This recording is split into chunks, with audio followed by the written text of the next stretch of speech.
اعوذ باللہ من الشیطان الرجیم، بسم اللہ الرحمن الرحیم۔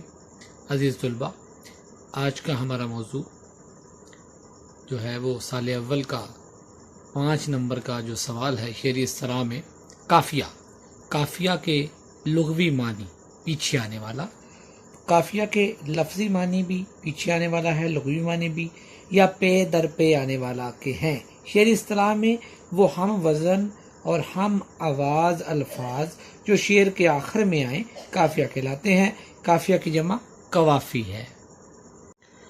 اصطلاح میں ہم آواز اور ہم وزن الفاظ قافیہ کہلاتے ہیں۔ ہم قافیہ الفاظ غزل یا قصیدے کے مطلع کے دونوں مصروں میں اور باقی تمام اشعار کے دوسرے مصرے کے آخر میں اور ردیف سے پہلے آتے ہیں۔ یہ بات یاد رکھنی ہے کہ ہم قافیہ الفاظ غزل یا قصیدہ ہو تو اس کے مطلع کے دونوں مصروں میں اور باقی تمام اشعار کے دوسرے مصرے کے آخر میں اور ردیف سے پہلے آتے ہیں۔ عزیز طلباء، نوٹ فرمائیں، اگر شعر میں ردیف موجود ہو تو قافیہ ردیف سے پہلے آتا ہے، ورنہ شعر کے آخر میں آتا ہے، جس کی مثالیں آگے پیش کرتا ہوں۔ ایک مثال سن لیں۔ ایک ہی صف میں کھڑے ہو گئے محمود و ایاز، نہ کوئی بندہ رہا نہ کوئی بندہ نواز۔ ایاز اور نواز ہم قافیہ الفاظ ہیں اور شعر کے آخر میں آئے ہیں۔ گل کو ہوتا صبا قرار اے کاش، رہتی ایک آدھ دن بہار اے کاش۔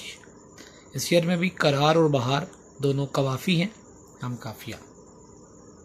اور مثال دیکھیے، یہ آرزو تھی تجھے گل کے روبرو کرتے، ہم اور بلبل بےتاب گفتگو کرتے۔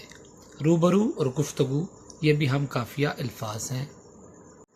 اور مثال دیکھیے، پھرے راہ سے وہ یہاں آتے آتے، اجل مر رہی تو کہاں آتے آتے۔ اس میں بھی یہاں اور کہاں ہائی لائٹ کیے ہوئے ہیں، یہ دونوں ہم قافیہ الفاظ ہیں۔ اور مثال دیکھیے، اثر اس کو ذرا نہیں ہوتا، رنج راحت فضا نہیں ہوتا۔ اس میں بھی ذرا اور فضا دونوں ہم قافیہ الفاظ ہیں۔ عزیز طلباء، قافیہ شاعری میں قافیہ کا ہونا ضروری ہے، البتہ ردیف کی کوئی پابندی نہیں ہوتی۔ قافیہ شاعر کی خفیہ صلاحیتوں کو بیدار کرتا ہے، شعر میں ترنم اور موسیقیت پیدا کرتا ہے۔ قافیہ کے الفاظ غیر مستقل ہوتے ہیں، یعنی وہ بدل کر آتے ہیں، جبکہ ردیف جو ہے وہ مستقل ہوتے ہیں، وہ بدلتے نہیں ہیں۔ تو امید ہے آپ کو سمجھ آ گئی ہوگی۔ نئے لیکچر کے ساتھ انشاءاللہ دوبارہ حاضر ہوں گے۔ اللہ میرا اور آپ کا حامی و ناصر ہو۔ السلام علیکم ورحمۃ اللہ وبرکاتہ۔